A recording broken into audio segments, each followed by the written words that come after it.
While staying in the UK, a new report says that priests in the Anglican Church of England could soon be classified as employees, a move that would upend centuries of tradition. The idea came from the Archbishop of York. Bishop Stephen Cottrell says the change to all employee-employer relationships would make it easier to discipline priests and could lead to increased accountability, especially regarding claims of sexual abuse. The Times of London reports the proposal left some clergy, quote, horrified. For more, we turn now to Father Dwight Longenecker, a former Anglican priest from England. He is now a Catholic priest and a pastor at Our Lady of the Rosary Church in Greenville, South Carolina. Father Dwight, great to have you back on. So tell us a little bit more about this proposal from a clergy perspective. Yeah, in the Anglican Church, I don't know the exact dates, but centuries ago, the priest in charge of a parish, who would be called a vicar or a rector, would be given something which is called the Parsons Freehold.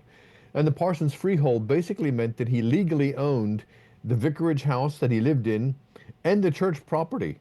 Now, of course, he couldn't sell those properties, and over the centuries, the administration of the church has become much more centralized. So the vicar or the rector not only owned the property, but he used to receive personally the 10% tithe from the parish, which was meant to be his source of his income.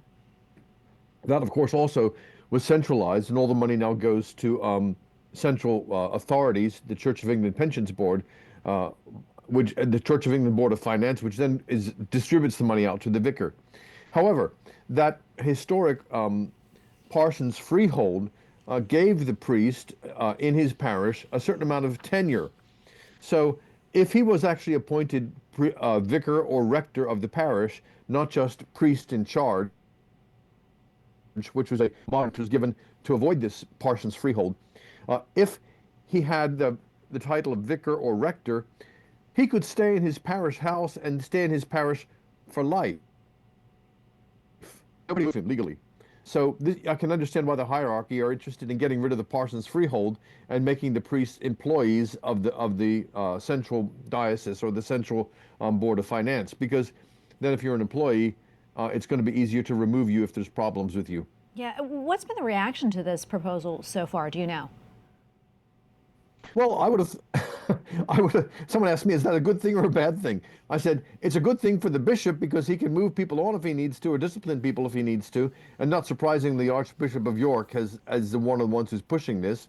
But it's a bad thing for the priest, because the priest is not only got his tenure for life, but it gives him a certain amount of independence and therefore a platform to stand on should he actually have to stand up, for instance, for some moral situation. For instance, in England at the moment, there's a huge scandal about some gangs that were raping young girls, and nobody seems to be taking it away.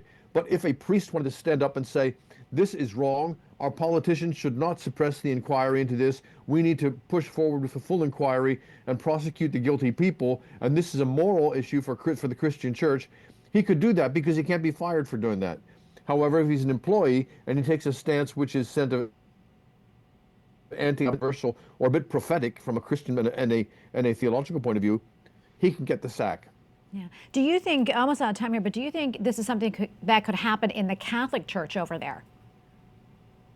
You know, I'm not as familiar with the workings of the Catholic Church in England. I was a Catholic in England for 10 years before moving up as a layman, and I never really went down into the engine room, if you like, to find out how things work. But I would have thought the same principles apply, and that is, if it's easy to get rid of a priest or discipline a priest, a bishop is happy because he has more power. If it's not easy to get rid of a priest or discipline a priest, then the priest is in a position, but the bishop is not. And this can be a situation all across the church, actually, not just in the church in the UK, where we want to believe that our shepherds and our bishops are all good, worthy men who have only the welfare of their priests and their people and their flock in mind. But we all know that our bishops and our clergy are subject to human frailty like anybody else, and power struggles arise and personality conflicts arise.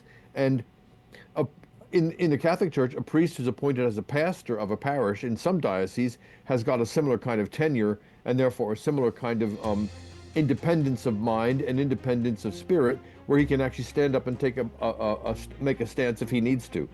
Well, Father Dwight, thank you so much for coming on and sharing all this with us. We really appreciate it. Good to see you. God bless. Thank you very much. God bless you.